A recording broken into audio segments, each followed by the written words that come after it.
Merhaba arkadaşlar, Kripto Coin Çarşısı'na, kanalımıza, canlı yayınımıza hoş geldiniz. Evet güzel kardeşlerim, bu akşam da geç de olsa yine sizlerle birlikteyiz. Arkadaşlar, piyasamız tabii ki durgun gidiyor. Sadece kripto paralar değil, küresel piyasalarda da bir durgunluk var, geri çekilmeler var. Bizim kendi BIST endeksimizde de, pardon geri çekilmeler var arkadaşlar. Bugün bir hayli Borsa İstanbul'da düşüş yaşandı. Çoğu hisseler hemen hemen %90'ı kırmızıyla kapattı. Tabii ki konumuz bu değil. Ama bizim de genelde bir kırmızı olarak seyrettiğimiz kaçınılmaz. Bu da doğru. Fakat bu demek değildir ki her gün kırmızıda kalacağız. Her gün düşeceğiz. Yok böyle bir şey arkadaşlar. Yani düşüşler bu şekilde devam edeceğini ben zannetmiyorum ve inanmıyorum da. Şimdi güzel kardeşlerim, öncelikli olarak kimler gelmiş onlara bakalım. Ardından bir iki haber başlıklarını sizlerle paylaşıyor olacağım ve daha sonra Bitcoin ve Ethereum analiziyle programımızı başlatacağız. Evet, bugün ilk gelen kardeşlerimizden vatansever, Eyüp Kesebir, Lazu Yaşar, Sayın Milletvekili, Mahmut Dabuoğlu, bakıyoruz yine aşağılarda Sanayi Özer. Yine şöyle bir aşağıya doğru aldığımızda, evet Hakkı Kaptan, Burak Gülkok, hocam iyi yayınlar, İnşallah piyasa düzelecek diyor güzel kardeşimiz. Tabii ki düzelecek, yani her gün böyle bir düşüş dalgasıyla karşı karşıya kalmayacağız arkadaşlar inşallah. Evet Ufuk Parlak, sizler de hoş geldiniz. Bakıyoruz Ersin Tutak, Muhittin Akan, Mustafa Yücekaya, Mine Bozkurt, Sanayi Özer, Cankat kardeşimiz, siz de hoş geldiniz. Yine baktığımızda Ferhat B, Mr. Pimpirikli, evet güzel kardeşim. Yani bu ismi unutmak mümkün değil arkadaşlar. Güzel bir lakap bulmuş kardeşimiz. Yani Mr. Pimpirikli, evet Mr'ı da güzel koymuşsunuz başına. Evet, güzel kardeşim. Vedat Kurt hocam, siz de hoş geldiniz. Eyvallah, eyvallah. Bakıyoruz arkadaşlar. Kaptanımız da gelmiş bu akşam. Adem Çemrek. O da bizlerle birlikte. Hoş geldiniz kaptan. Yani yolcular da tamamsa kaptan Demiral limandan gidelim artık yavaş yavaş. Çapanoğlu kardeşimiz, sizler de hoş geldiniz. Stuttgart'a selamlar. Sanayi Özer. Bakıyoruz yine aşağıda. Yine evet. Yeni bir isim. Güzel kardeşlerimiz anlaşıyorlar, yazışıyorlar birbirleriyle. Gayet de güzel olmuş. Evet, güzel kardeş. Okudum yani. Evet. İsmail Alkıran kardeşimiz, siz de hoş geldiniz. Bu arada İsmail Alkıran kanalımıza 50 TL bağışta bulundu. Kendilerine teşekkür ediyoruz. Kesenize bereket diyoruz. Küsürleri saymıyorum arkadaşlar. Tombul yuvarlıyorum böyle. Evet. Ee, Baktığımızda yine aşağılarda yeni gelen kardeşlerimizden kimler var? Yusuf Kılınç. Evet, Yusuf Kılınç kardeşimiz gelmiş. Böyle biraz daha aşağı gidersek. Ersin Alan. Evet, Ersin Alan. Mehmet Aydoğan. Hülya kardeşimiz. Nevzat Şenol Erdem. Ergün Kol. Sizler de hoş geldiniz güzel kardeşlerimiz. Evet hocam, vatansever herkese üyelik hediye ediyor diyor. Nazar değmesin demiş. Evet, sayın milletvekilleri. Herkese üyelik hediye ediyorlarmış. Hay maşallah maşallah. Evet kardeşlerim, yani bugün şu anda an itibariyle bizleri 219 kişi bu saatte izliyor arkadaşlar. Saatimiz Avrupa'da 10'a geliyor, Türkiye'de de birkaç dakika erken başladım burada. Türkiye'de de 11'e geliyor arkadaşlar. Evet şu anda 10 oldu zaten burada. Tam yayın saati. 225 kardeşimiz geldi. 94'te aferin almışız. Yani beğeni almışız like. Şimdi arkadaşlar bakınız. Piyasada bazı haber başlıkları var. Ama bizi ilgilendiren ne var arkadaşlar? Aslında hiçbir şey yok. Niye hocam? Var ya bir şeyler. Ama varsa var da Güzel kardeşlerim, biliyorsunuz SEC kripto para borsalarına, platformlara dava açmakta yani günlerde şöhret kazandı. Adını daha önce duymayanlar duydu, öğrendi. Bu sefer de yani iş tersine döndü. Coinbase, kripto para borsalarından Coinbase bu kez SEC'e dava açtı. Yetti mi? Yok. Binance de hazırlanıyor. Binance de açabilir. Hep SEC açacak değil arkadaşlar. Madem ki kanunlar herkesten yana, o zaman herkes hakkını arayacaktır.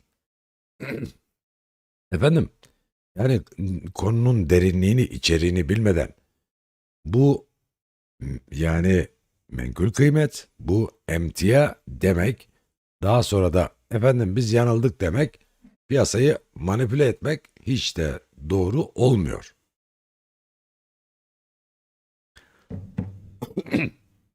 Özür arkadaşlar, gıcık tuttu. Evet, yani diyeceğim bu ki kardeşlerim, piyasada şu anda en öne çıkan haberler bunlar. Yani diğerleri bana göre, yani ne dersiniz, fasafizo mu dersiniz? Yani tabii ki her şeyin bir kendine göre haber değeri vardır da bizi ilgilendirecek bir konu pek yok. Vatandaşın düşüncesi bizi ilgilendirmiyor zaten. Bizim için önemli olan şu anda grafikler. Tabii ki haberler önemli ama yani ne olumlu ne de olumsuz o yönde bir gelişmeler gözümüze çarptı arkadaşlar. Şu anda öyle bir şey yok. Yalnız güzel kardeşlerim, bu Coinbase'in açtığı dava da bir haklılık derecesi olursa, yani kazanma davası olursa, bütün borsalar SEC'e dava açar. SEC neye uğradığını şaşırır arkadaşlar. Evet. Tek tek gelin demeye başlar ondan sonra. Evet güzel kardeşlerim, hemen ben an itibariyle şöyle bir grafik programımızı açalım. Grafikte bizleri neler bekliyor? Şöyle bir bakalım. Bu arada hepiniz tekrar hoş geldiniz. Evet arkadaşlar, an itibariyle Total 2'ye baktığımızda küçük bir 009 gibi bir kırmızılık, bu yani para çıkışı demeyelim buna da, biz bir kararsız durum var şu anda. Yani 590 milyar dolar seviyelerindeyiz. 650 milyardan hatta nereye kadar gerilemiştik? Pardon, özür. Burası haftalık arkadaşlar. 577'ye kadar gerilemişiz. Evet, yani ben bunun 4 saatini açmak istiyorum. Şu anda dominansa bakacak olursak, dominans hala yönünü yukarıya almış durumda. Yani Bitcoin'in pazar hakimiyetinin yönü hala yukarıda arkadaşlar. 47.62'lerde. Gözünü nereye dikti? Yukarıda yine 4 saatlikte 47.80, 48 bantları var gibi duruyor an itibariyle. Biz Bitcoin'in pazar hakimiyetinin ne zaman kırmızıya geçtiğini görür ve Bitcoin'de, yani yeşil durumlarda hareket ederse yükseliş yönünde, yukarı yönlü momentum olarak, işte bizde altcoin'lerde sert yükselişler o zaman olacaktır. Yani hocam batıyoruz, gidiyoruz demeyin arkadaşlar. Bu piyasa aşağıya da gidecektir, yukarıya da. Hiçbir zaman geri çekilmeyen bir borsa olmaz. Zaten borsanın kaderi budur. Borsa eşittir, zigzaktır. Yani hem aşağıya hem yukarıdır. 3 gün, 4 gün aşağıya gelir, bir gün yukarı dönerse, güzel bir rallide gerçekleştirirse, o aşağıya aldıklarını verdiği gibi bir de kar ile hanenize kar yazmış olur. Böyle coinler de çıkacaktır karşımıza. Yeter ki siz sağlam projeleri seçmiş olun arkadaşlar. Dominansta durum bu. Bitcoin'e gelelim. Bugün Bitcoin'de birazcık fazla kalmak istiyorum. Niye? Neden derseniz, çünkü ben Bitcoin'de 34.500 dolar başlığını attığım zaman bir önceki günlerde, çoğu kardeşlerimiz alay eder gibi, dalga geçer gibi, onlar daha önce de vardı biliyorsunuz. Bitcoin 17.000'lerdeyken, 16.700'lerdeyken ben 21.500 seviyelerinin başlıklarını attığım zaman 25.000, 34.500, onlar yine aynı yazıyorlardı. Ha ha ha ha. Bitcoin 17'den 16.800'e geri geldi. Biz 21.500'lerden bahsederken gülüyorlardı. O ne diyeyim yani, boş kardeşlerimiz yine yazdılar bir şeyler. Tabii ki Ama biz ne yapıyoruz? Biz onları aldırmıyoruz tabii ki. Yani onlar tabii ki yazacaklar kafasına göre. Biz ne diyoruz biliyor musunuz güzel kardeşlerim? Bu kardeşlerimiz sabırsız. Onlar zannediyorlar ki bizim onların yorumu nasıl biliyor musunuz? Videonun başlığını görüyor, yorumu yazıyor. Bir de o anki fiyatına bakıyor. Bizim analizi hiç izlemiyor. Yani kaç saatlikte, nerede, nereye gideceğini söylüyoruz. En az 2 ay alır bazı grafikler diyoruz. Bazı oklar 2 ay içinde gerçekleşiyor diyoruz. 3 haftada en erken gerçekleşen 3 haftalar diyoruz. Ve bu kardeşimiz bizi izlemeden yorum yapıyor. Yani hoca dün 34.500 dedi. Bugün nerede 34.500 diyor. Alıp da cebine mi sokacağım arkadaşım? Bir sabır et ya, bir bekle ya. Atlı mı yani kovalıyor seni peşinden? Yoksa tabakhaneye şey mi yetiştireceksin güzel kardeşim? Sen o kadar aceleciysen bu piyasada para kazanamazsın. Sabredenlerin yeridir burası. Eğer burada sabrın yoksa kazanacağın para da yok arkadaşım. Velev ki sende sabır varsa zaten bu piyasa sana para kazandırır. Gerek bu piyasa, gerek diğer enstrümanlar. Hangi yatırım piyasasında olursan ol, sabrın varsa kazanırsın güzel kardeşim. Az kazanırsın, çok kazanırsın ama bir türlü kazanırsın. Asıl kayıplar satışların olduğu zamandır. Hani efendim ben 10 bin dolarlık yatırım yaptım. Benim para düştü 7 bin dolara. Daha erimesin korkusuyla satışı yaptığın an sen kaybetmişsindir. Ama beklersen zaten yapacağı ilk rallide seni kara geçeceğin hesabını yapmıyorsun sen. O an elindekileri kaybetme korkusuyla yaşıyorsun. Onun için bu piyasa senin beynini senden daha iyi okuyor. Ne yapacaksınız güzel kardeşlerim? Sabredeceksiniz. Eğer oyuncuysanız masadan kalkmayacaksınız. Trene dedik bindiyseniz de bu hareket halinde olan trenlerden inmeyeceksiniz. Oturacaksınız. Arkanıza yaslanıp izleyeceksiniz. Kalbiniz mi dayanmıyor? Yani sabrınız mı yetmiyor? Ekranlardan uzak duracaksın güzel kardeşim. Evet, bunları defalarca tekrar ediyoruz. Edeceğiz de. Yeni gelen kardeşlerimiz de oluyor çünkü. Edeceğiz de.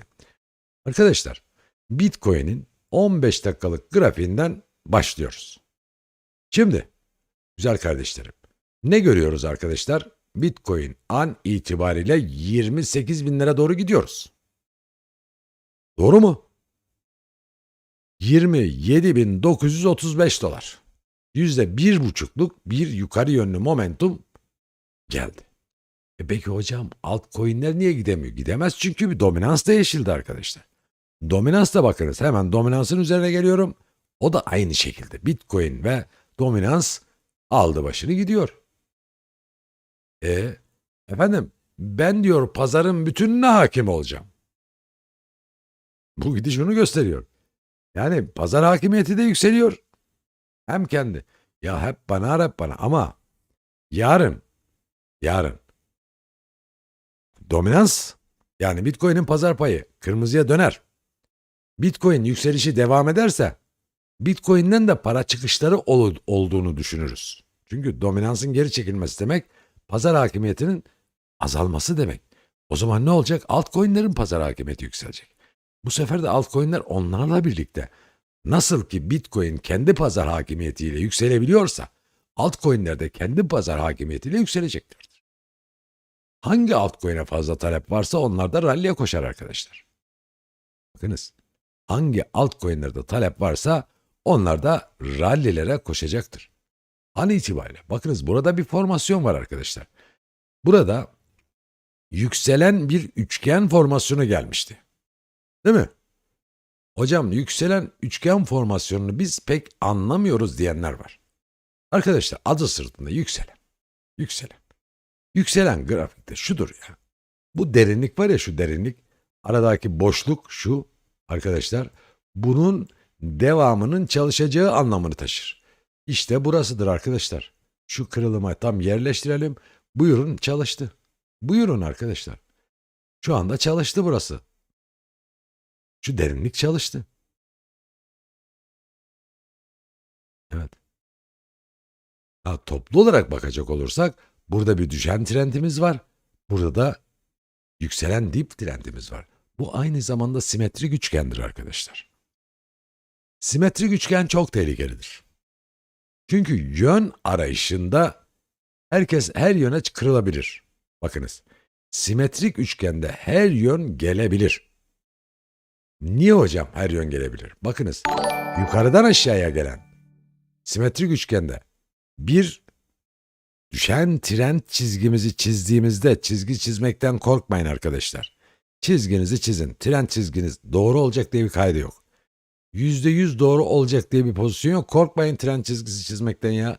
Analizinizi kendiniz yapıyorsunuz. Yaparken de bakınız, bu analizleri istediğiniz gibi trend çizgisi çizin, yanlış çizin, doğru çizin ama sonuçta yani çize çize doğrusunu öğreneceksiniz. Bu işin kolay yolu var arkadaşlar. Trend çizgisi çizerken nereden dip mi birleştireceksiniz arkadaşlar? Dip. En az 2 dip birleştirin. Yani şöyle bir trend çizgisi çekin şuradan. Şöyle dipleri birleştirin arkadaşlar. Alın size bir trend çizgisi. Yükselen trend bu. Yani yükselen trend ne demektir? Birinci dip, ikinci dibin gerisinde kalması demek. Yani böyle sıralanması durumunda bu bir yükselen trendi oluşturur. Diğer düşen trendi de arkadaşlar bakınız, tepeleri en az 2 tepe birleştirdiğiniz zaman size bir ne gelir? Trend çizgisi oluşur. Tepelerin ve diplerin birleşiminden doğan şekle biz simetrik üçgen diyoruz. Bu simetrik üçgende buradaki derinlik ne yapacaktır? Çalışacaktır. Velev ki yukarıdan aşağıya gelen düşen trend kırıldığı anda burası yani o enstrümana giriş noktasıdır. Girilir burada. Evet. Burayı geçtik arkadaşlar. Peki hocam, 4 saatlikte Bitcoin nereye gidiyor? Bakınız güzel kardeşlerim. Bir tane W 4 saatlikte geldi. Bu güzel bir formasyon olduğunu hemen hemen hepiniz biliyorsunuz. Takılacağı tek nokta neresi? 28.500. Burada EMA 50 ve 200 günlük ortalamanın kesiştiği nokta var. 28.500'ün çok önemli bir destek olduğunu, bunu kaybetmememiz gerektiğini söylemiştim hatırlayanlar varsa. Şimdi de o destek bizim için bir direnç konumuna geldi. Yani kırılan destekler dirence, dirençler de desteğe dönüşüyor arkadaşlar. An itibariyle de beklememiz gereken nokta Bitcoin'de 28.500 dolar direncidir. Bu direnci bir kez daha kırdığımızda 30'larda ben çok uzun takılacağını düşünmüyorum artık. Hani çoğu 30 doları direnç görür ama ben orada çok fazla takılacağımızı düşünmüyorum. Benim orada hedeflerim gelecek. 35'lerin hareketi başlayacaktır. Bakınız, 25'ler demiyorum, 24'ler, 23'ler demiyorum. 30 ve 35'lerden bahsediyorum ama 28.500 dolar direncini kırdığımız zaman, çünkü 27.000 desteğimizi kaybetmedik arkadaşlar. Oradan döndük. Kaç kez denedi, orayı kırmadı ve geri döndü. Peki 4 saatlikte bu ise günlükteki formasyonumuz ne hocam? Değil mi? Şimdi sıra geldi oraya. Sırayla gidiyoruz. Arkadaşlar bakınız, günlükte bir yükselen kanalımız var. Ne kanalı bu? Regresyon kanalımız var. Yani bu regresyonu çizmeden sadece 2 tane trend çizgisiyle biz bunu belirtebiliriz. Bir tepeleri birleştiririz, bir de dipleri birleştiririz. Ve bizlere şöyle bir şekil çıkar bizlerin karşısına. Bir yükselen kanal oluşur arkadaşlar. Bu yükselen kanalda da bakınız, birincisi alt çizgimiz destek konumundadır. 27.500, 27.600, 27.500 dolar. Yukarıda direncimiz ne var arkadaşlar? Buradan dönmesi durumunda bakınız 33.200 var. Bir daha geri geldiğinde tekrar bakınız 33'lerden, hatta dedik ki Bitcoin arkadaşlar önce 25.000, yani 21.500'den sonra 27.400 dedik. Hatırlayanlar vardır. 30.000 ve üzeri, ama oradan bir de geri düzeltmemiz olacaktır. Sürekli gitmeyiz. O düzeltmenin ardından 35.000'ler gelecektir, 34.500'ler. İşte o dediğimiz gün bugündür. O düzeltmelerin bittiği ve geri geldiği ve bundan sonra da yukarı yönlü bir momentum sergileyeceğinin zamanının geldiğini düşünüyorum ben. Peki hocam, bu kanalda devam edersek lokum olur. Bu kanal güney yükselişi yapar bize. Kuzey değil, güney yükselişi yapar. Çünkü güney yükselişi biliyorsunuz güzel kardeşlerim sağlam yükseliştir. Bu dip, burası tepe, bura dip, direnç, destek, direnç, destek, direnç, destek, direnç böyle gidiyor 34'lere 35'lere doğru. Yani burada bizleri neler bekler başka? Başka bizleri bekleyecek olan bir şey yok. Yükseliş bekler. Arkadaşlar Bitcoin'de bizi yükselişler bekleyecektir. Tabii ki burada anlattıklarım ya da anlatacaklarım kesinlikle bir yatırım tavsiyesi değildir. Peki hocam haftalık grafiğine geldiğimizde ne oluyor? Arkadaşlar haftalık grafiğinde ben şöyle söylemek istiyorum. Bakınız. Bir önce şuradan aşağıya gelen bir düşen trendimiz var. Trend çizmekten korkmayınız dedik. Tepeleri birleştirin, düşen trendi çizin. Çizdik mi hocam? Peki, burada bir ne vardı? Düşen trendin bir de diplerini birleştirelim. Bir düşen kanal oluşmuş değil mi? Güzel kardeşlerim, oluşmuş hocam. Şimdi burada bir de desteğimiz var mı arkadaşlar? Var. Desteğimiz ne olmuş? Desteğimiz şurası olmuş arkadaşlar bakınız. Şu destek konumuna gelmiş. Böyleyse bu durumda bizler trend çizgimizin de kırıldığını görürsek buradan bir retest yemiş yani yükselişe başladığı yer ben genelde o tür kelimeleri kullanmıyorum. Buradan yükselişe başladığı bir yer tepki alımlarıyla yükselen bir noktada ikinci bar mumunda yeşil olduğunda buranın bir giriş fırsatı olduğunu defalarca bütün videolarda anlattık. Çünkü düşen trend kırıldı. Öyleyse kırılan trendten sonra gelen ikinci yeşil mum giriş yeridir. Neresiymiş? 20.000 dolar arkadaşlar. Bitcoin'de giriş yerimmiş. Nereye kadar atmış bu bakınız buradan sonra? 31.000 dolara gelmiş. Doğru mu? Bakınız eğer bunu gerçekten de takip ediyor iseniz haftalık bazda düşen trendin kırıldığı yerde ikinci bar mumun yandığı 20.000 dolaylarında giren bir kardeşimiz 20.000 dolar yatıraydı 30.000 dolar parası olacaktı. %50 para kazanmış olacaktı. Eğer bizi gerçekten kulağıyla dinliyor ve arada da notlarını alıyor ise unutmamak için. Evet. Şimdi çoğu kardeşlerimiz var. Piyasada grafik analizleri yaparlar. Efendim formasyon analizleri yaparlar. Yani bugün üçgen formasyonunu biliyorsunuz. 3 türlü üçgen formasyonları var. Biri simetrik üçgen. Bunların içinde en önemlisi. Biri alçalan üçgen, biri yükselen üçgen. Bunları bilmeniz gerekir. Kendi başına yani yorum ve analiz yapmak istiyorsanız ya da teknik analizini kendi başınıza yapmak istiyorsanız bu formasyonları bilmeniz lazım. Gama formasyonlarını alçalan yükselen gamayı bilmeniz lazım.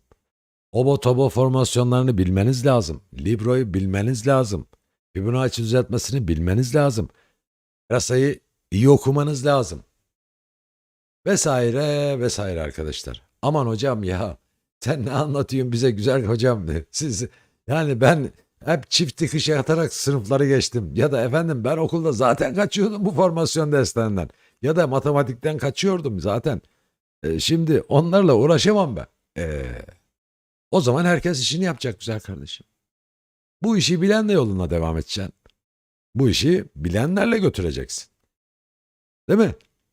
Eğer bilmiyorsan bilene danışacaksın.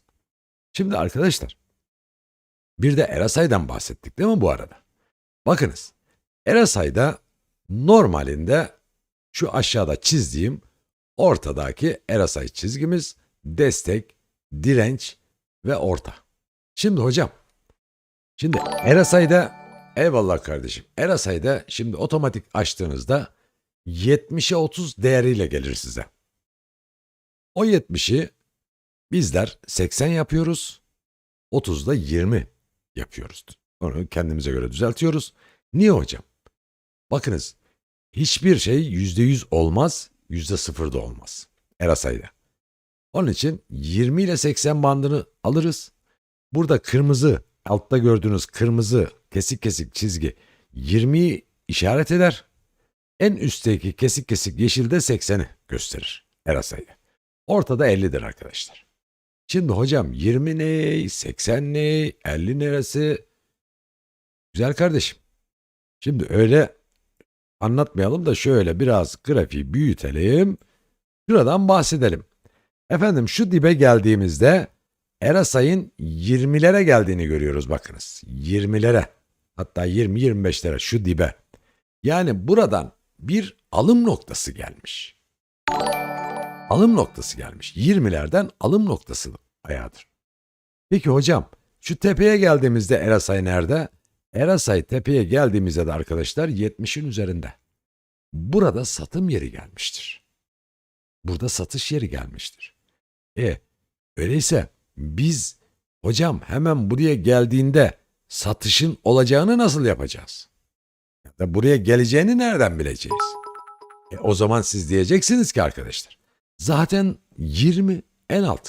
Sıfır yok bu işte. Sıfır olmaz. 80'den üst %100 olmaz.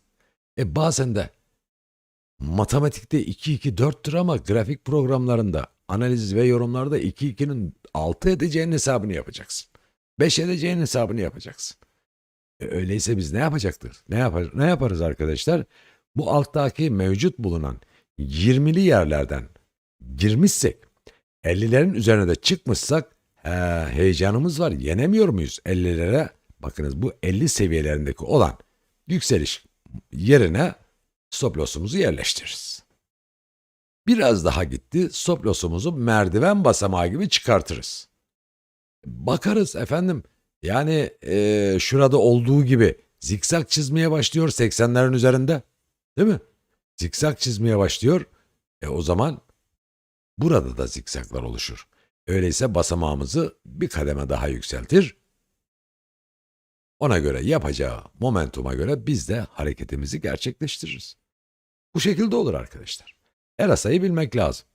RSI ile uyumluluğunu grafiğin takip etmek lazım. Şimdi haftalıkta gördüğünüz gibi çok güzel bir formasyon var demiştik ve devam edelim. Hocam bu durumda bizi ne bekler? Bu durumda bizi arkadaşlar ne bekleyeceğini söylüyorum. Bakınız. Şu EMA 50 ve 200 de kırıldı buradan. Eğer şurada şu EMA 50 200'ü düğümünü atar da 30'ların üzerine doğru bir momentum sergilersek buradaki derinlik ne yapacaktır? Bizi karşılıyor olacaktır. Evet, buradaki derinlik komik gelebilir size. 70.000 doların üzeri görünüyor. Ama bu haftalık grafik. Bu tabii ki çok bu değirmenin altından, bu köprünün altından sular geçecektir. Düşüşler gelecektir, battık diyenler çıkacaktır. Yani düşe kalka hem iniş hem çıkışla burayı göreceğiz arkadaşlar. Burayı göreceğiz. Hatta ve hatta sil buraları. Bakınız. Aylık olarak baktığımızda ne yapıyoruz? Arkadaşlar, aylık olarak bir dönüşüm gelmiş durumda şu anda. Gördüğünüz gibi EMA 50'nin de üzerine yerleştik. EMA 50'nin üzerinde bir aylık bir mum kapattık. Bar mumu kapattık. Bu çok önemli. Bu çok önemli idi. Hocam tamam, buranın önemini biz biliyoruz da aylık mumda da kapattık. Tamam, okey. Fakat biz ne yapmamız lazım? Bizim beklememiz lazım arkadaşlar. Aylık bazda şurası. Kırılım geldi. Giriş oldu. Bakınız, giriş oldu. Aylık bazdaki grafikte giriş yine 20.000 noktasını gösteriyor. Nereye geldik? 31.000 seviyelerine geldik. Buradan geri çekildik. Burada bizi bekleyen arkadaşlar, önce 35.000 dolarda bir direnç var. Bakınız, 35.000 dolarda direnç var, şuranın dibi. Şurası arkadaşlar. Yani bu 34.500 ile 35.000 dolar arası. Burada çok da uzak değiliz buraya. Şöyle büyütürsem bakınız daha rahat göreceksiniz. Buranın dibi, tam da dibini şöyle yaparsak arkadaşlar. Evet, yani 34.700, 35.000, 34.500 diyoruz biz kabaca. Bu dip, yani şuradaki diptir arkadaşlar. Şu yuvarlak içine aldığım yer daha önce destek. Nasıl destek hocam daha önce? Ha. Şimdi Bitcoin'in görüyor musunuz arkadaşlar şuradaki direncini?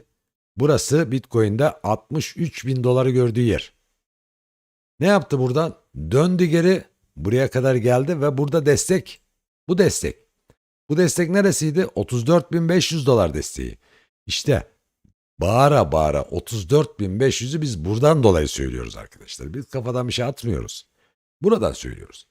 Burada kendine destek edindi. Bir ay uğraştı, kıramadı. Bu aylık grafik. İkinci ay uğraştı, kıramadı. Bakınız söyleyeyim, ayını da söyleyeyim. Şuradan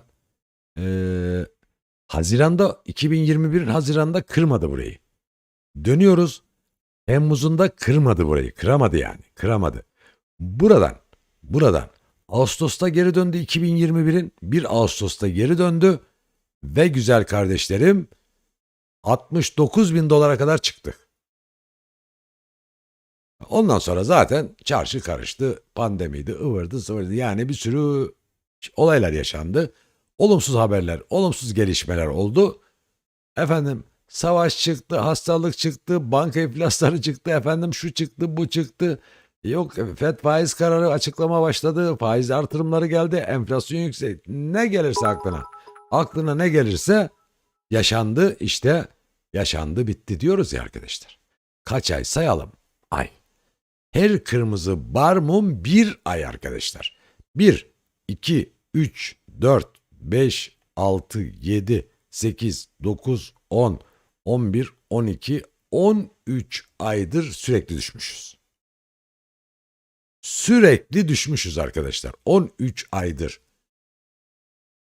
Şimdi yavaş yavaş başlayarak 12. ayda 1, 2, 3, 4. 4 aydır da kademeli kademeli sürekli yükselmişiz. Çünkü şurası arkadaşlar 1 Ocak. 1 Ocak başlangıç tarihimiz oldu yükseliş için. Evet. Fiyatımız nerelerdeydi arkadaşlar? 1 Ocak'ta şöyle bakıyoruz 16.700 dolarlardaydı. Ve buradan tam da burada ben size şunu anlattım değil mi? Arkadaşlar dedim ilk hedef Akdeniz. Değil. İlk hedefimiz direnç bazında 21.500 dolar dedik, işte bu zaman dedik. Ardı 25.000, ardı 34.500 buradaki desteği söylemiştik işte o zamanlar. Ve yanılmadık. Yanılmadık arkadaşlar. Hedefimiz geliyor. Gidiyoruz. Yani ben Bitcoin üzerinde niye bu kadar kaldım bu akşam? Güzel kardeşlerim. Şimdi efendim başlık atıyoruz, vatandaş anlamıyor. Yorum yapıyoruz, çoğu kardeşimiz anlıyor ama anlamayanlar da çıkıyor. İşte kademe kademe geldim ki anlamayan yine anlamamıştır. Benim ne demek istediğimi anlamayan yine de anlamamıştır. Yani işin gerçeği şu, lafın özü. Yükseliyoruz arkadaşlar. Bakmayın kırmızılıkları, bakmayın %2-3 düşüşlere, yükseleceğiz ve yükseliyoruz. İşte ispatı. Altlar eziliyor, doğru. Dominans Bitcoin'in pazar payı yükseldiği sürece eziliyor. Ama altlarda da ezilmeler arkadaşlar %20, 30, 40 değil. Üçlük, ikilik, birlik, beşlik, ikilik, üçlük bu şekilde eziyor bizi. Bunu zannetmeyin ki o ezilmenin 3 ay boyunca ezilmeyi gerekirse, bakınız çoğu zaten onlar da yükseldi ama 2 gün, 3 gün rallide uçurur götürür arkadaşlar. Üst üste bastı mı gaza, ki daha önce yaşadık, yine yaşayacağız. İnşallah hepiniz kâra geçeceksiniz arkadaşlar. Temennimiz bu yönde, beklentimiz bu yönde. Evet, Ethereum'da tabii bu kadar kalmayacağım. Bitcoin'de durum bu arkadaşlar ve an itibariyle %1,5 yükselişte 27.900 dolar bandı seviyelerindeyiz. Hatta evet, bakıyoruz şöyle. Son 15 dakikalığına bakalım tekrar. Nereye bakınız. Devam ediyor arkadaşlar. Nereye kadar iğne attık? 27.975. Evet, 27.900 seviyelerindeyiz şu anda. Devam edecektir ya. Bir formasyon daha gelir buradan. Nereye çekilir? 27.800'lere çekilir. Şuraya kadar kırmızı, buradan salar gider yine yukarı. Sıkıntı yok arkadaşlar. Ethereum. Evet, Ethereum da onu takip ediyor. %1'e yakın yukarıda 18.856 dolar seviyelerindeyiz. Ethereum'un ben günlük bazda bakmak istiyorum grafiğine. Bakınız, biz zaten burada Ethereum için bir hedef ok çekmişiz, hem de en kalınında. 2500 dolar seviyeleri geliyor demişiz. EMA 50'nin üzerinde kaldığımız sürece bu ok hedefine ulaşır arkadaşlar. 2500 dolar seviyeleri yolda. Yolda diyelim. Öyle konuşalım. Ve hedefimiz olsun, değil mi? Evet, bu arada güzel kardeşlerim. İsmail Nalkıran dedik. 50 TL kanalımıza bağışta bulundu. Teşekkür ediyoruz. Bu arada isteğini göremedim. Varsa da zaten yazar biraz sonra kardeşimiz. Zaten buradayız. Peki Kuzey Türk kardeşimiz kanalımıza 25 TL bağışta bulundu. Hocam iyi yayınlar. IDEX ve OG'ye bakar mıyız? IDEX ve OG demiş. IDEX ve OG. Hemen notumu aldım. Teşekkür ediyoruz. Kesenize bereket. Mehmet Kaydın. Kanalımıza 55 TL bağışta bulundu. Hocam iyi geceler. NGL coin'i inceler misiniz? NGL. NGL.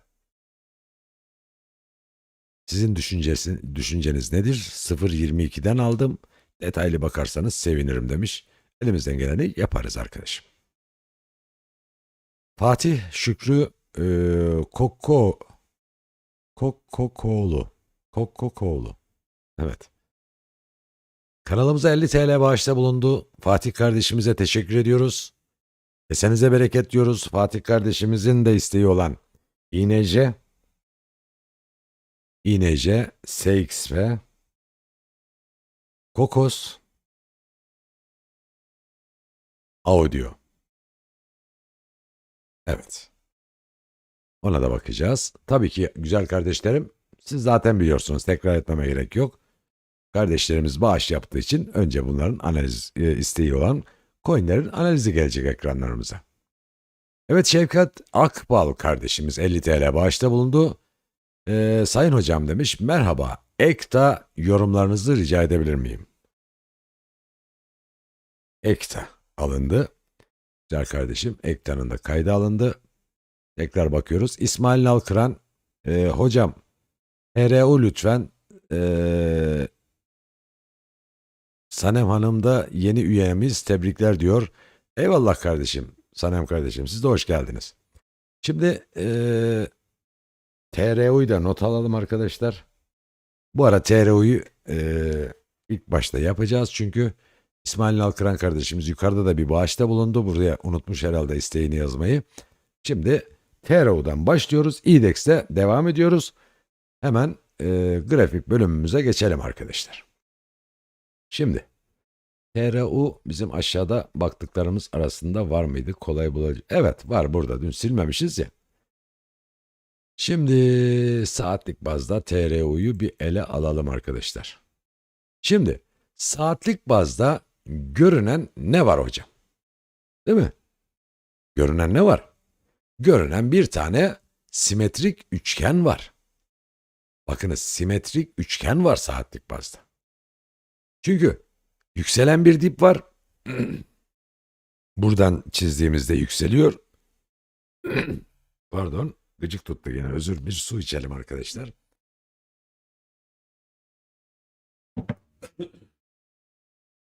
Ya kusura bakmayın. Özür arkadaşlar. Herhalde sigara yapıyorum bu işi. Arkadaşlar baktığımızda bu dipleri birleştirdik. Tepeleri birleştirdik. Düşen ve yükselen iki tane trend çizgisi çizdik. Bu da bize neyi gösteriyor? Bir simetrik üçgenini gösteriyor. Fakat simetrik üçgende buradan yiyeceği bir darbeyle yukarı doğru momentum sergileyebilir. Yani buradan şurayı bir kıralım. Ne tarafa kırarsa simetrik üçgende bir formasyon o tarafa doğru devam eder. Eğer biz buradan kırarsak arkadaşlar yukarı doğru devam edeceğiz. Nereye kadar? Yukarıda EMA 50 günlük ortalama var. 0066. Neredeyiz? Şu anda 60'dayız. Bu bir saatlik grafik. 4 saatine geçiyoruz. Dönüşün olduğunu 4 saatlikte görüyor muyuz?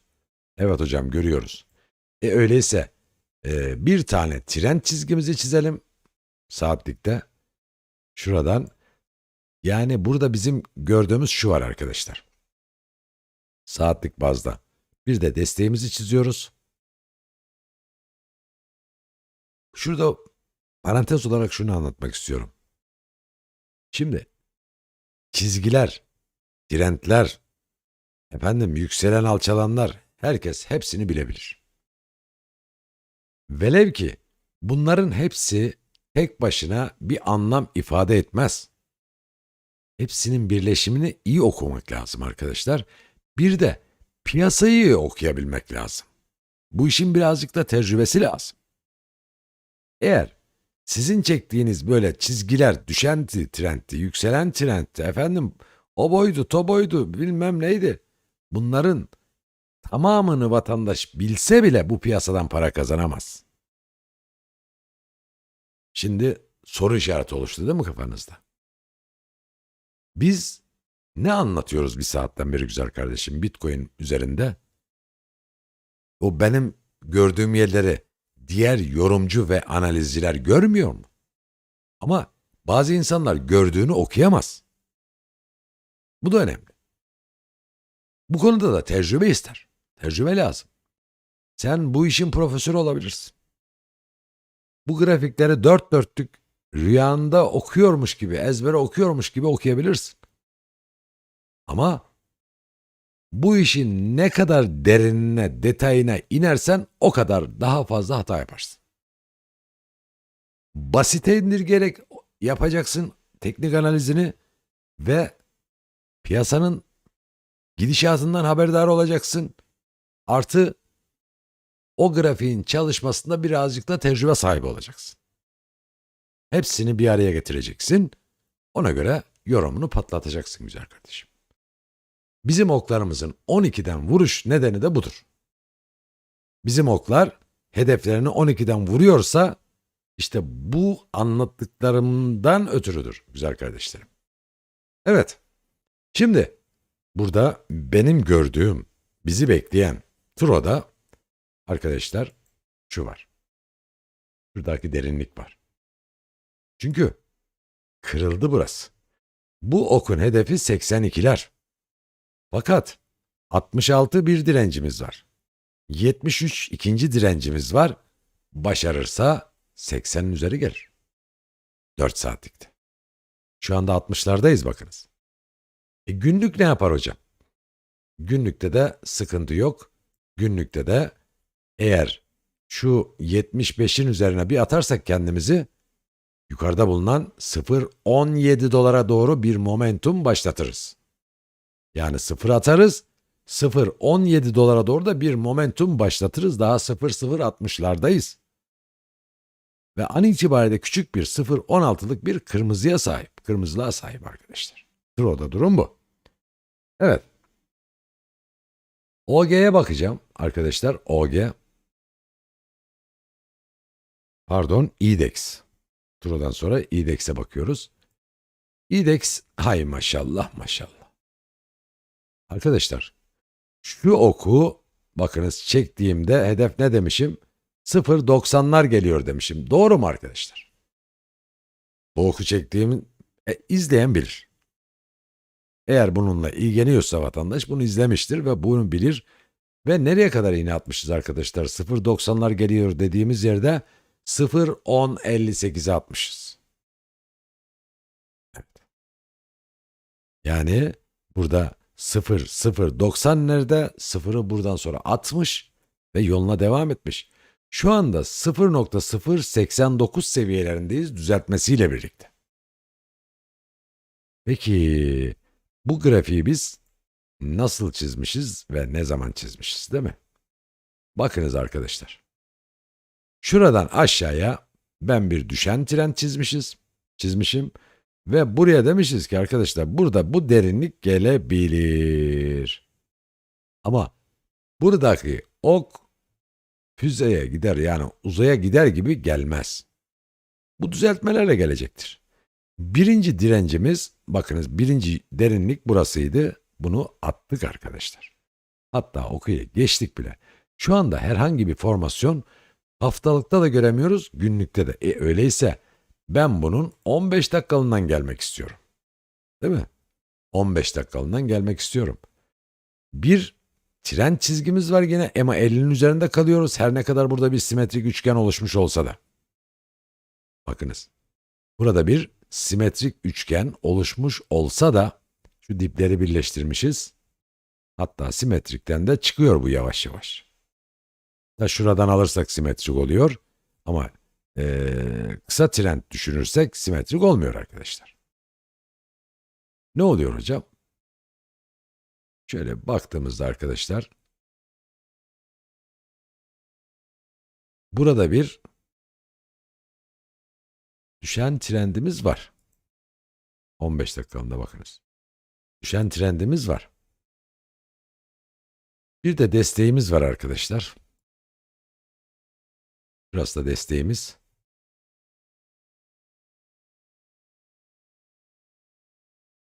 Burada bir alçalan üçgen formasyonu çıkıyor.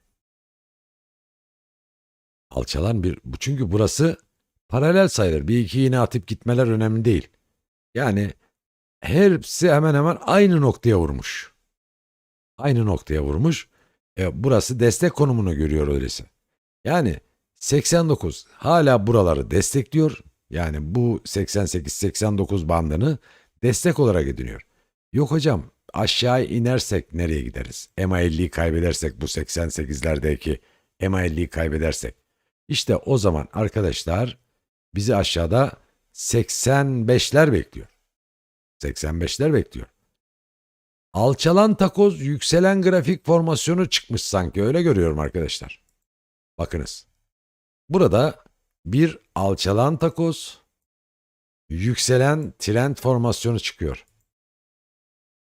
Bunu ilk etapta herkes göremeyebilir ama üzerinde durduğu an tabii ki şöyle bir bakışta anlayanlar da vardır mutlaka, ama burada bu formasyon nasıl çalışır? Değil mi? Şimdi asıl can alıcı nokta burası.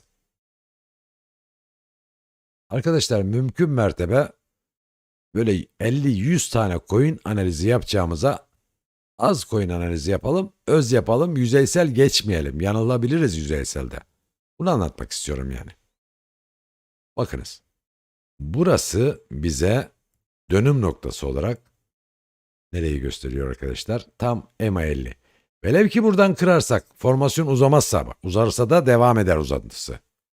0.12'ler geliyor arkadaşlar. Ama bu formasyon bu şekilde uzarsa arkadaşlar, bakınız. Bu şekilde uzarsa, yani o zaman burada bizi, yani şurası şu şekilde uzar ve şuralardan kırılım yaparsa yine buralar bizi 80 ve üzerlerinde tutmaya çalışır. Destek olarak. 80 ve üzerinde tutmaya çalışır. Buradan dönüşümüz zaten yukarıda 0.12'ler görülüyor güzel kardeşlerim. Evet. Bir de OG'ye bakacaktık değil mi arkadaşlar? OG. OG'yi alalım. 12 dolar 69 sent. Ben bunun 4 saatine bakacağım arkadaşlar.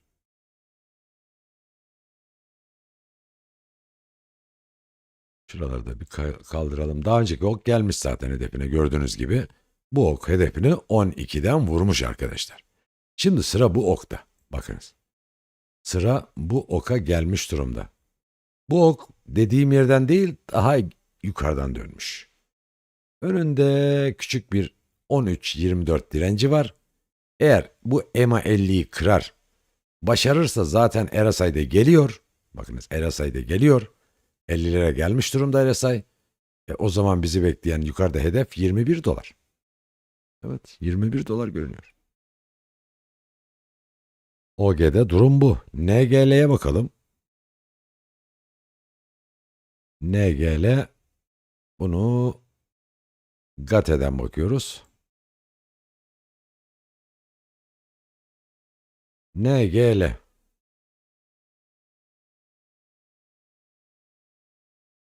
NGL'de ne görüyoruz hocam?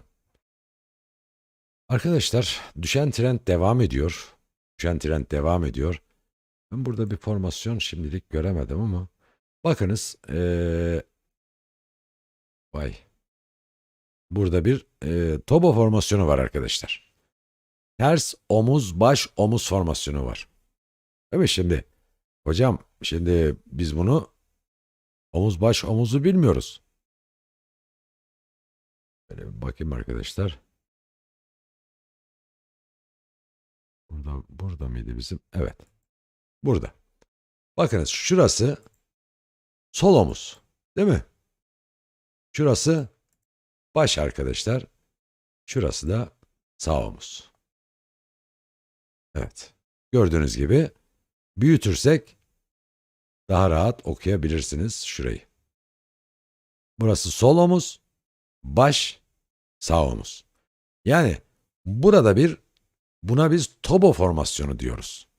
Tobo formasyonu saatlikte oluşmuş durumda ve bizi bekleyen şu derinlik var arkadaşlar.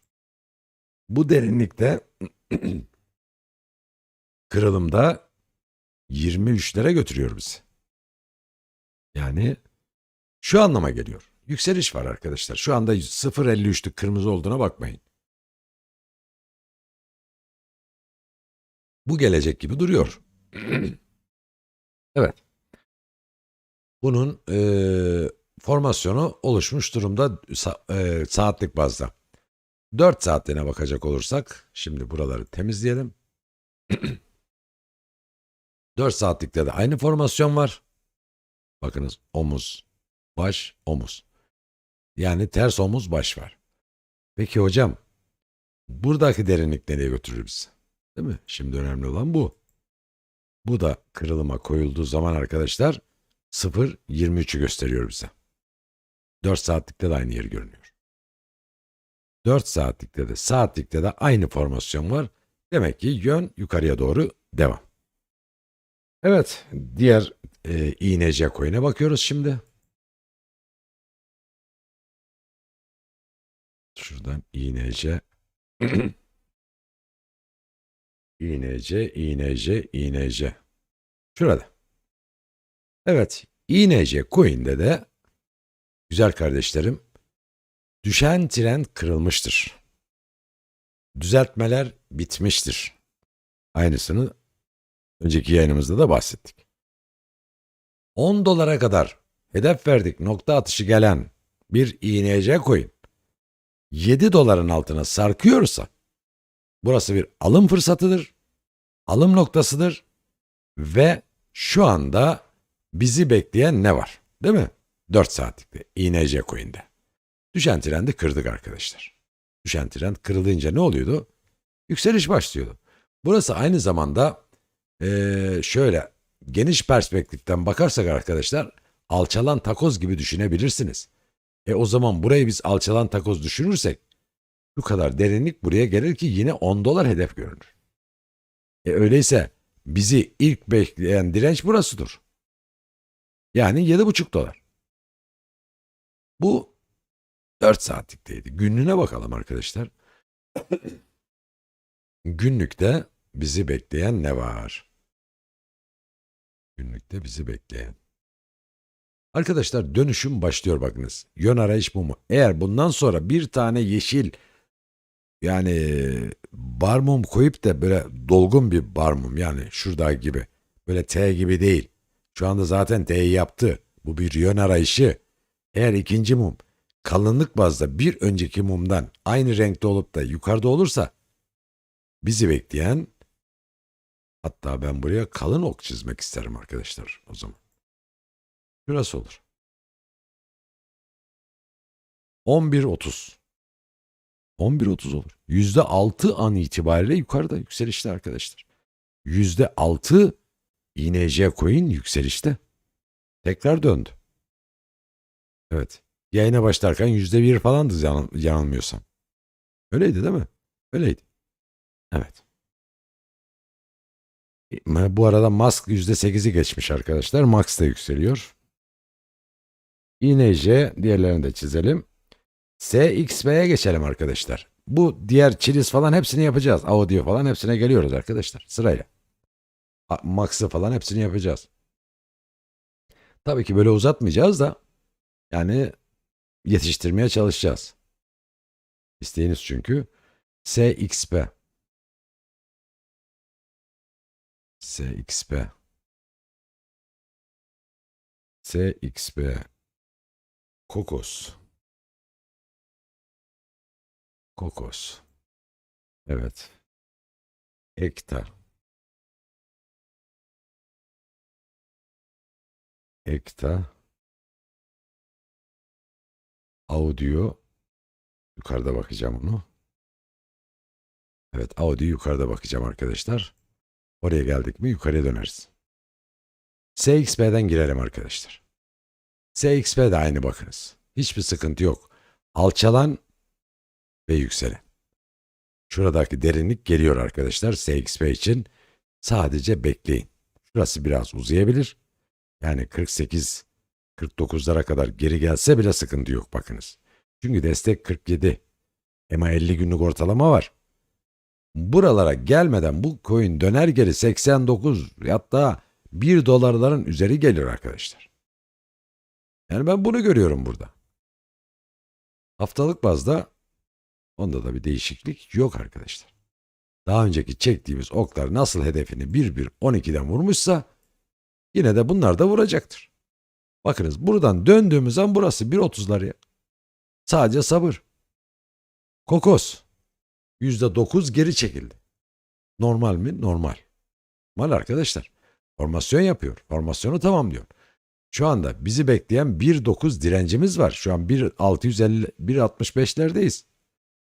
1.9 direncini kırarsa 2.5 dolardayız ve ardı 3.60'lara kadar yolumuz var. Kokos için de herhangi bir sıkıntı yok.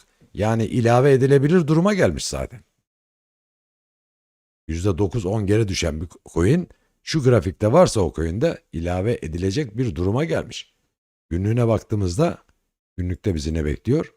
Bakınız yön arayışı devam ediyor. Peşine yeşili yakarsa alır başını gider. Hocam bu geri çekilirse ne olur? 1.5 dolar olur arkadaşlar. 1.5 dolar olur. Peki Ekta ne yapıyor?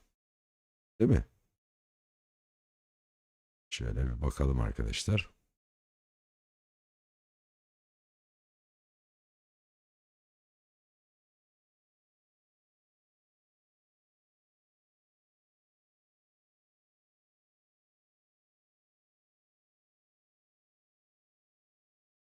Şimdi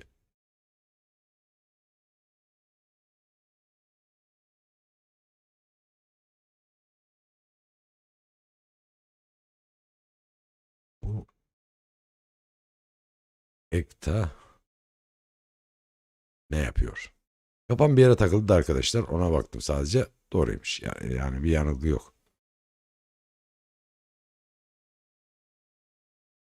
4 saatini alıyorum arkadaşlar. 4 saatini aldık. Şimdi EMA 50'nin üzerine kalmış durumda. Kırdı. Bir iki iğneyle kırsa da geri dönmüş buradan. 0 yani 0-0-27 desteğimiz var. Şu an 28'lerdeyiz. İlk direncimiz 37. Bakınız buradan dönüşü 37 olur Ekta'da. Peki. Çok aşırı derecede çizgi var burada. Hatta haftalığına bakalım. Haftalık mı çizmişiz çoğunu? Evet. Şimdi ben bu çizgileri ne yapıyorum arkadaşlar? Temizliyorum. Temizliyorum. Burada bir destek direnç gidiyorum şimdi. Desteğimiz arkadaşlar 20. Bakınız 28'deyiz şu anda. Direncimiz güzel kardeşlerim 75. Haftalık grafikte. Günlükte ne oluyor hocam o zaman? Günlüğe bakalım. Günlükte de arkadaşlar ilk direncimiz 25. Desteğimiz, direncimiz de 41'ler görülüyor. Bu şekilde devam ediyor yoluna. Ama şuradaki formasyonu tamamlayamadı bakınız. Buradaki derinliği buraya atması lazım. Yani 75'lere doğru atması lazım. Fakat bunun için de önünde bir pasaport kontrolü dediğimiz bir direnç var. 43 seviyelerini geçmemiz gerekiyor. Ondan sonra da yolu açık olsun diyeceğiz. Peki hocam Audi'ye bakalım değil mi şimdi? Şimdi Audio'da sıra. Audio. Bugün bir ara %5 gibi ne yaptı arkadaşlar? Kırmızı yaktı ve çoğu kardeşlerimiz panikledi. Eyvah Audi 25'lere mi dönüyor geri? Düşünmeyenler yoktur arkadaş. Çoğunuz böyle düşünmüştür. Yani efendim Audio işte 30'larda kalamadı, desteğini kaybetti. Acaba 25'lere mi dönüyoruz? Hayır arkadaşlar. Hayır dönmüyoruz ya. Ben size dün bir şey anlattım bir yayında. Hatırladınız mı? Güzel kardeşlerim dedim. Bitcoin dominansı ve Bitcoin arasındaki pozisyonu anlattım. Dedim ki dominans yeşilde kalırsa bakınız kaldığı sürece altcoin'ler çok büyük geri salmaz. Büyük düşüşler beklemeyin. 2-3'lük olur. Ama ikisi de kırmızıda olaydı o zaman belki 10-15'e kadar bir salma oluşurdu. Ama ne yapıyor? Böyle Bitcoin'in pazar hakimiyetinin yeşilde oluşu altcoin'leri böyle bir alttan destek veriyor. Onları fazla inmesini engelliyor. Her ne kadar Bitcoin geri çekiliyor olsa da.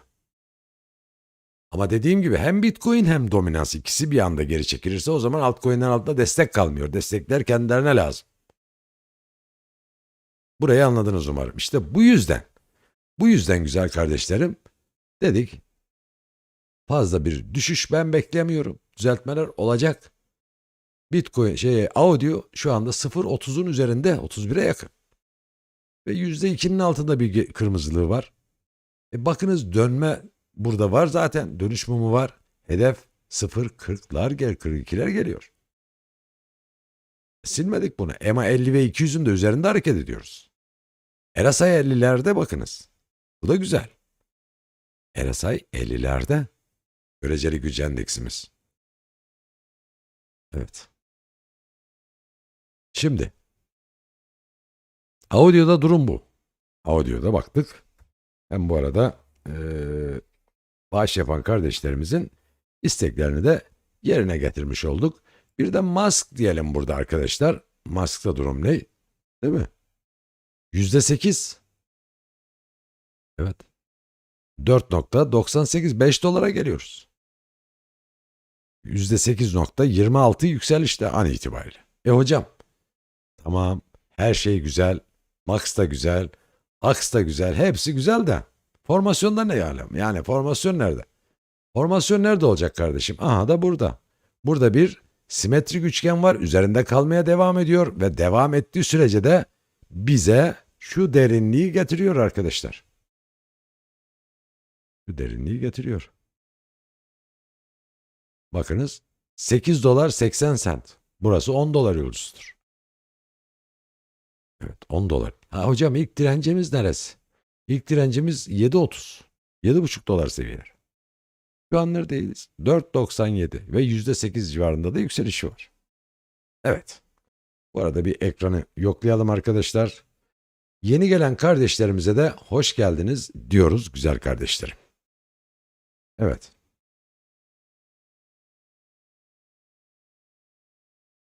Lazio Yaşar Sayın Milletvekili elektrikler kesilince kımıldama diyor 112 ara. Ay maşallah. Evet.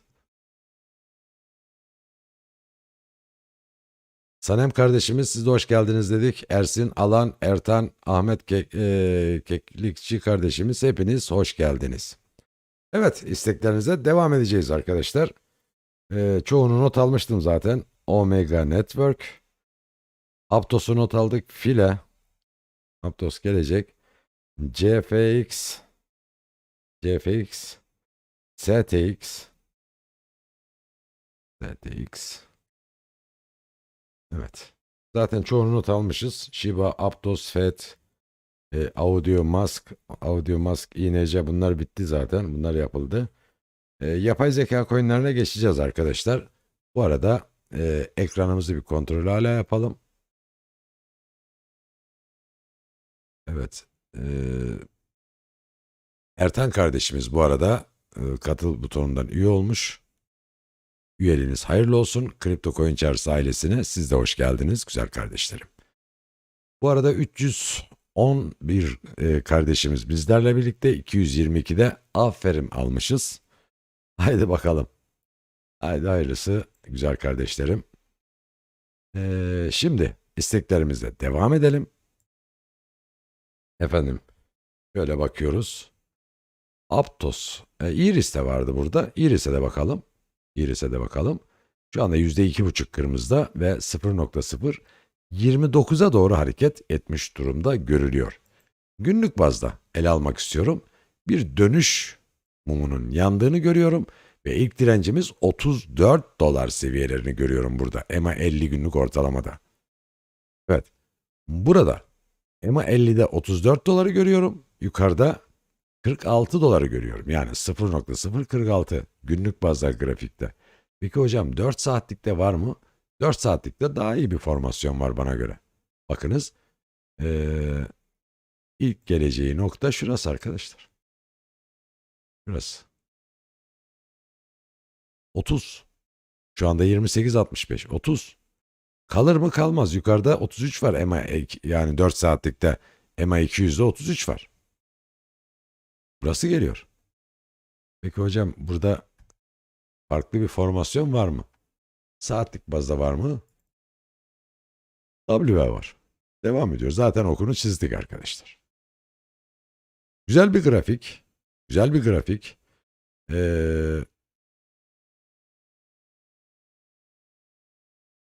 Bir, iki, üç. Evet. Her coin'de görülmeyecek bir grafik var arkadaşlar burada. Yani bu formasyon geldiğinde güzel bir çıkış her an kapıda gibi duruyor. Tabii ki yatırım tavsiyesi değil, kendi görüşüm. Eğer 30'un üzerinde gün kapatırsak arkadaşlar, bu günlük bazda bizi taşıyacağı nokta, pardon,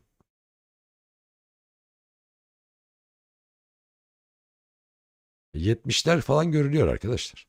70'ler görülüyor. Yalnız 30'un üzerinde bir direncimiz 35 var tabii ki. Buranın üzerine atarsak. Önce 50, sonra 65 ve 70 band aralığı. Yani rally burayı uçurabilir iğnesiyle falan. Burada ne yapmak gerekir o zaman hocam? Stop loss'lara dikkat etmek lazım. Stop loss'ları da artırmak lazım. Ve INC %10'u geçti an itibariyle. 7,5 dedik, 7,70 oldu arkadaşlar. Evet. 7,5 dedik, 7,70 oldu. Bu arada max %9'u geçti. Evet. Bakınız INC grafiğine. 15 dakikalığına bakalım arkadaşlar. Buyurun. Şak diye attık gördüğünüz gibi. Kripto coin çarşısı der de gelmez mi değil mi? Gelir. Ama bazen aynı gün gelmez arkadaşlar. Bizim böyle haftalıkta çektiğimiz oklar, günlükte çektiğimiz oklar en az 2-3 hafta zaman alıyor. Biliyorsunuz günlükte, haftalıkta bazen 2 ay alıyor. Çünkü her mum bir haftada ulaşıyor. Bunları iyi dikkat etmek lazım. Evet. Piyasa dönüyor arkadaşlar. Yani bu gece bombalar patlayabilir çoğu coinlerde, bakınız. Dikkat edin. Çünkü coin'in yeter ki bir yükseliş iştahını yakalasın arkadaşlar. Alır gider ya. Alır gider. Hangi yani hepsi birden değil tabii ki. Hangi coin'e çok yüklenme var o açı alır, arada depara kalkar. Son düzlükten sonra tutamazsın daha onu. %11, %12 oldu. INC. Evet. Oluyor yani. Biz önce şeyi bitirelim arkadaşlar. Çiliz'i. Ondan sonra bakalım. Çiliz %3. Evet. Şu anda 0,1270. Burası 15 dakikalık grafiği. Bakınız hemen hemen hepsi harekete geçmiş durumda şu anda. Günlük bazda baktığımızda, günlük bazda zaten EMA 50'nin üzerinde hareket ediyoruz.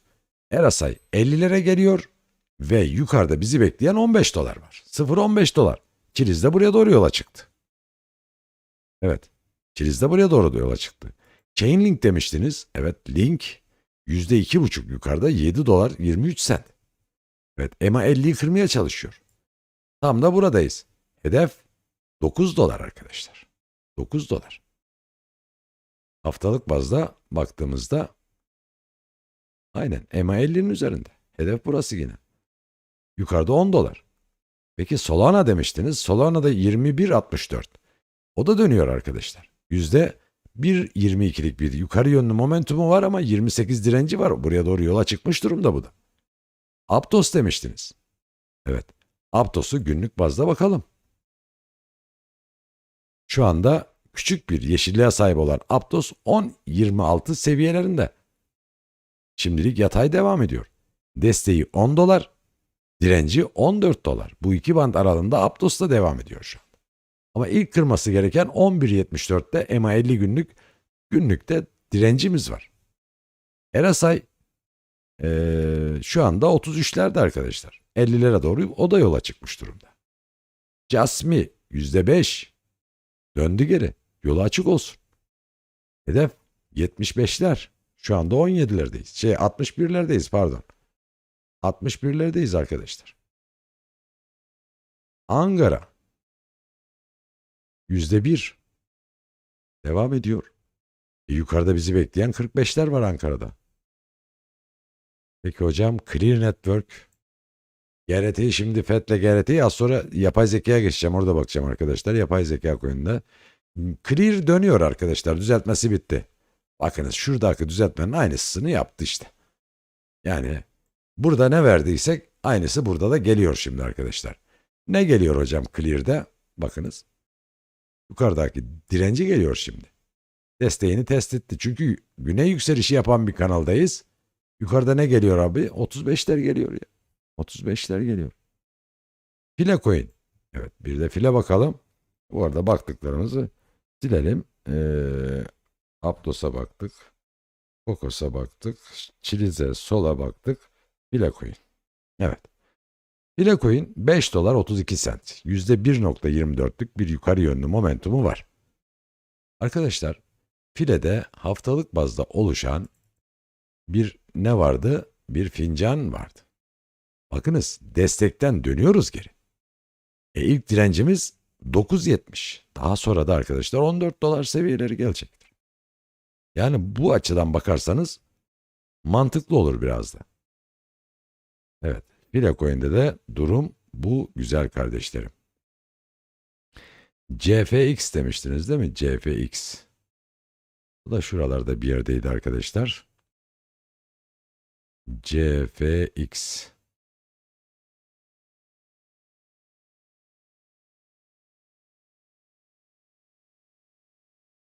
Herhalde STX de vardı galiba. Evet. STX. STX'e önce bakalım. Sonra CFX'e bakarız. %1,5 ve 0.75'e doğru gidiyoruz. Hatta 1 dolara gidiyoruz arkadaşlar. STX'te 1 dolar yolculuğumuz başlamış durumda. %1,5 yukarıdayız. Pardon. 1.66 yukarıdayız. Ve hedefimiz 1,5 dolar. Ama öncelikli dirençler var tabii ki. 1 dolar, 1.10'lar. Buralar kırıla kırıla geçecek arkadaşlar. Hop diye oraya çıkmaz. Hemen çıkmaz.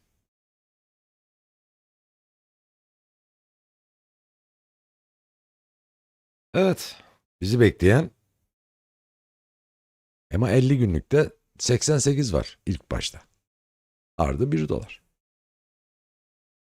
Evet güzel kardeşlerim, buraya doğru yolculuk başlayacaktır diye düşünüyorum. Shiba var burada. Bakınız Shiba istemiştiniz bizden. Shiba %1 yukarıda. Arkadaşlar 10 seviyelerinde Shiba yatay pozitif olarak yoluna devam ediyor. 11 direnci var. 13 direnci var ama herhangi bir günlük grafiğinde bir gelişme göremiyorum şu anda. Ama 4 saatliğine bakacak olursak geri dönüşünün yavaş yavaş başlattığını Fakat 11 direncini kırması gerektiğinden bahsedebiliriz burada. Öncelikli olarak burayı bahsetmemiz lazım, değil mi? Evet.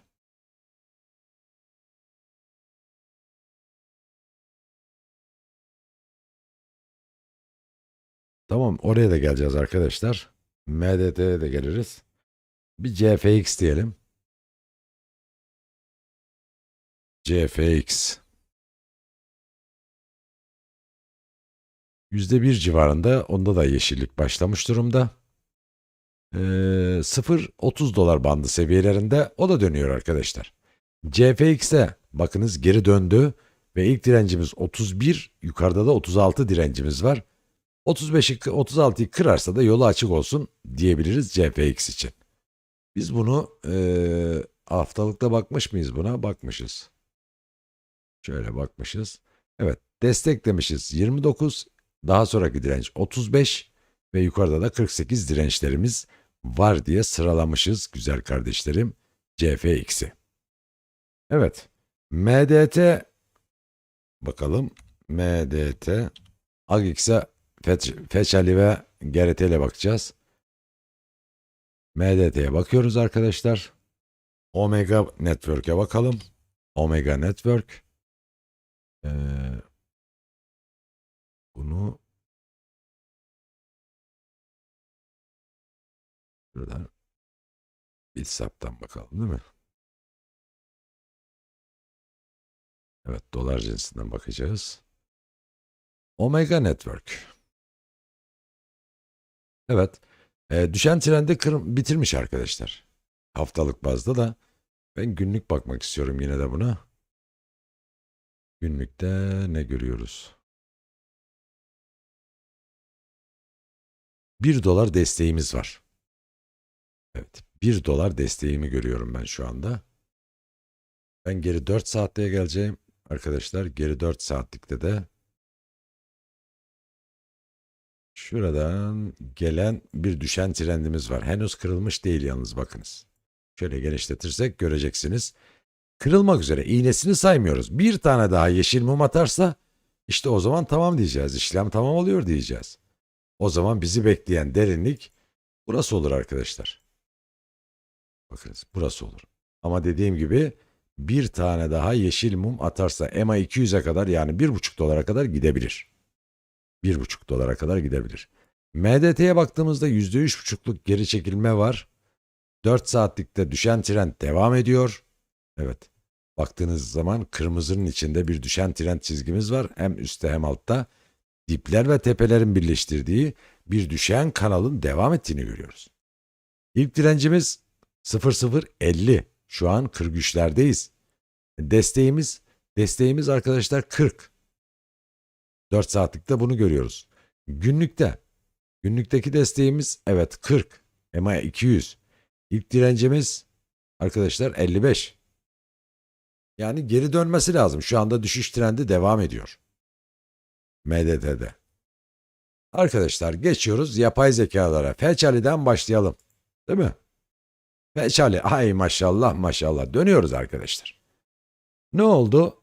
Battık gittik diyenler isterse bu gece sabaha kadar size böyle ne yapar?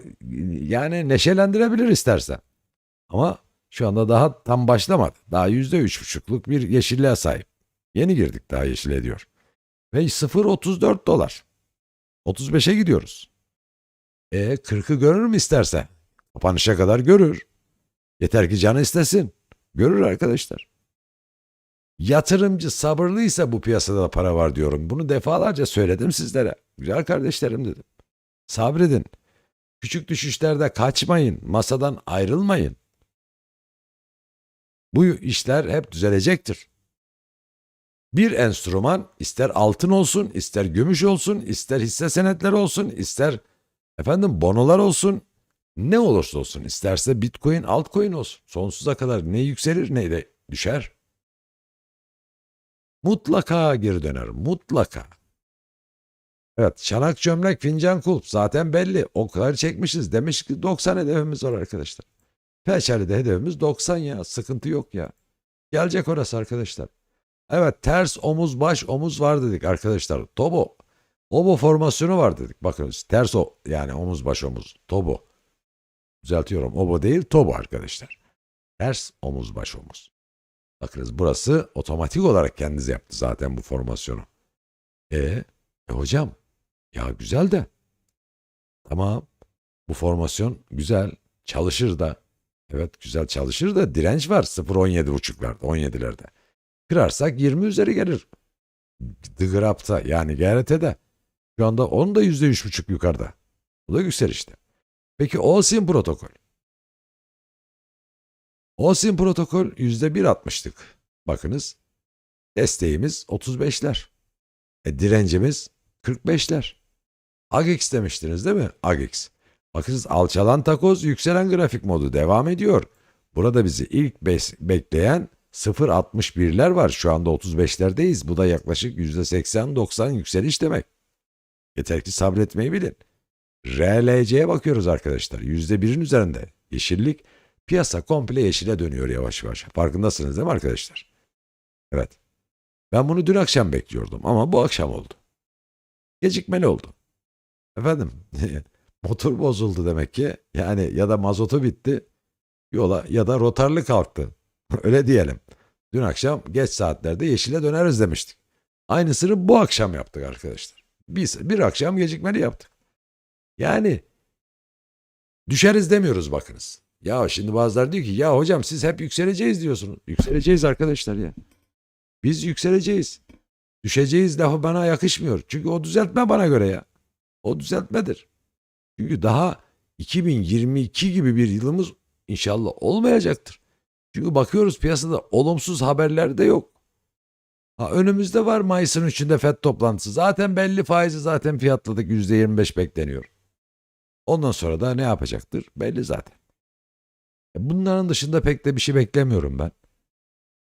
Öyleyse ne diyeyim düşelim mi diyeyim? Yok arkadaşlar. Bende öyle bir şey yazmıyor. Bende yön yukarı.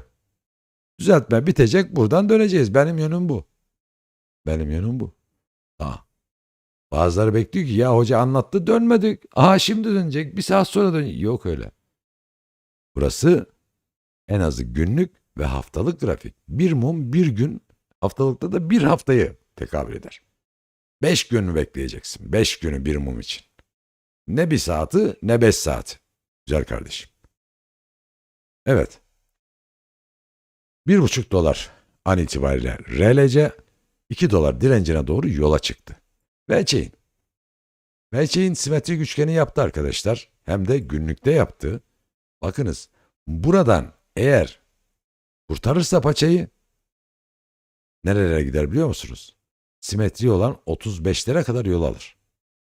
Ama yok şu EMA 200'ü kaybederse güzel kardeşlerim simetrik nereye kırarsa oraya gider bakınız.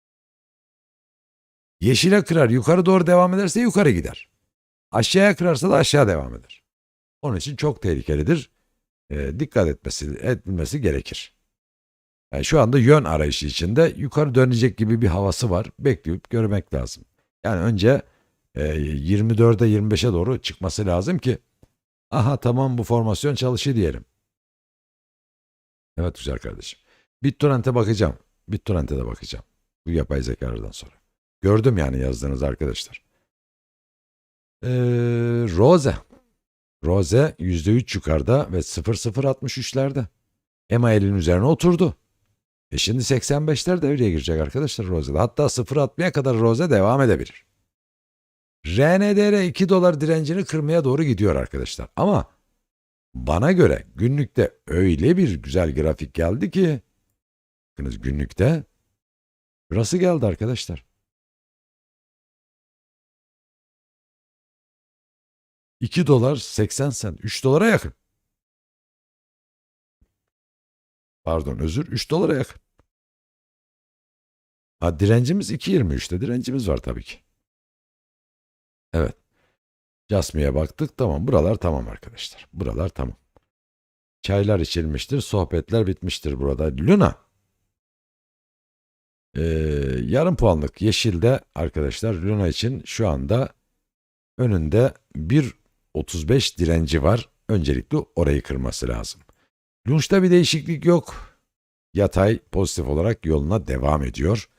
An itibariyle. ARB'ye baktığımızda ARB'de de %3'e yakın bir yükseliş var. 1 dolar 37 sent seviyelerinde desteğini kaybetmezse bakınız 1.28 desteği var. Kaybetmezse 1.82 dolar yolculuğunu başlatabilir. Şimdi geçiyoruz. Şöyle gördüklerimizi bir yazalım arkadaşlar. BitTorrent'te değil mi? BTTC. Onu Binance'ten alıyoruz buraya. Evet, buraya alıyoruz. Ledo. Ledo'yu da buraya alalım. Şeyi değiştirmeden. Ledo'yu da aldık arkadaşlar. Iris'e baktık. Iris'e baktık. Mehtap kardeşim. Az önce baktım zaten. Evet. Pulse. Pol X.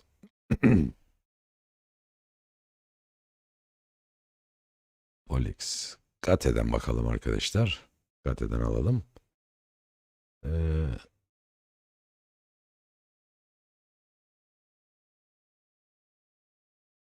Ertan kardeşim. Valla yani şu anda yazdım zaten ekrana. Seninkini yazdık bak. Pulse da herhalde değil mi istediğiniz? Pulse. Onu yazdım. Ve dominant. Ve dominet. O ne ya? Polu bir alalım dur. Aldık onu yazdık da. Ve dominet. Dominet. Dominet. Tommy. Tommy. Teter. Mac'ten bakıyorum güzel kardeşim. Nereden bulayım böyle coinleri ya? Bizim bunların adını hiç duymadım ben. Ay maşallah maşallah. Grafik güzel, yön güzel, yükseliş trendi devam ediyor. Evet, bir trend çizgisi çizersek şuradaki kısa trend yapalım. Günlük bazda zaten burası. Arkadaşlar bir de tepeleri birleştirelim. Yükselen trend devam ediyor. Bizi öyleyse ilk etapta şurası bekliyor arkadaşlar. Yukarıdaki direnç. 4.85 dolar seviyelerinde bir direncimiz var. Şu an 3 dolar 18'lerde tom. %4,5 gibi de bir düzeltmesi var an itibariyle. Ben günlükte bakıyorum. Pol X'e bakalım. Gittiği kadar geri gelmiş zaten. Şimdi bunun formasyonunda için günlükte hiçbir şey diyemem. Çünkü peşi yok arkadaşlar. Bir karışlık mum olan bir coin'de formasyon, yani analiz beklemeyin. Yani doğru olmaz. Doğru çıkmaz. Yani formasyonlar çalışmaz. Çünkü daha gerisi yok. Bakıyoruz. Direnç olarak 3 dolar 76 sentte direncimiz var. Evet. Öyle görünüyor. Şu anda %1'lik geride ama EMA 50 deniyor. Yani EMA 200'ün yani 3.76'ın üzerine atması lazım yükseliş yapabilmesi için. Bekleyip göreceğiz. Ledo. Ledo. Aynen çalışmış arkadaşlar. Hiç sıkıntı yok. Vallahi çalışmış. Alçalan takoz bir önceki derinliği atmış gördüğünüz gibi. 15 dakikalığında. Ben günlük bakmak istiyorum buna. Günlükte de bütün çizgilerimiz karışmış birbirine. Şimdi şöyle bakalım. 2 tane formasyon. Ee, EMA 50'den biraz uzak arkadaşlar. Yani 2 dolarda bir desteğimiz var. Asıl direnç 2.40. 2.40'ı kırar. Üzerinde bir 4 saat kapatırsak Ledo nereye doğru gider biliyor musunuz? 3 dolar 30 sente doğru gider. Burayı kırması lazım. Yok, kaybederse de aşağıda 1.8'lere kadar geri çekilebilir de güzel kardeşim. Çünkü burası bir ne görüyoruz? Evet, alçalan bir üçgen görüyoruz. Evet, alçalan bir üçgen görüyoruz. Evet, BitTorrent, BTTC. Kırmaya çalıştığı yer 70'ler arkadaşlar. Şu an 65 seviyelerinde. Bol sıfırı söylemiyorum. 65 ve %3 yukarıda. Eğer 70'in üzerinde güzel mumlar kapatırsa arkadaşlar bizi yukarıda 90 seviyelerine doğru bir yolculuk bekleyebilir güzel kardeşlerim. Eyvallah Ertan kardeşimiz. Eyvallah. Şimdi Iris'e bir kez daha bakalım isterseniz. Iris birkaç kişi daha geç geldi herhalde. Görmedi Iris yayınımızı. Buradan bir Iris. Bu arada yayınımız çok uzadı değil mi? 10, 11, 1,5 saat olmuş arkadaşlar. 1,5 saattir yayındayız. Yoruluyoruz yavaş yavaş ha. Iris.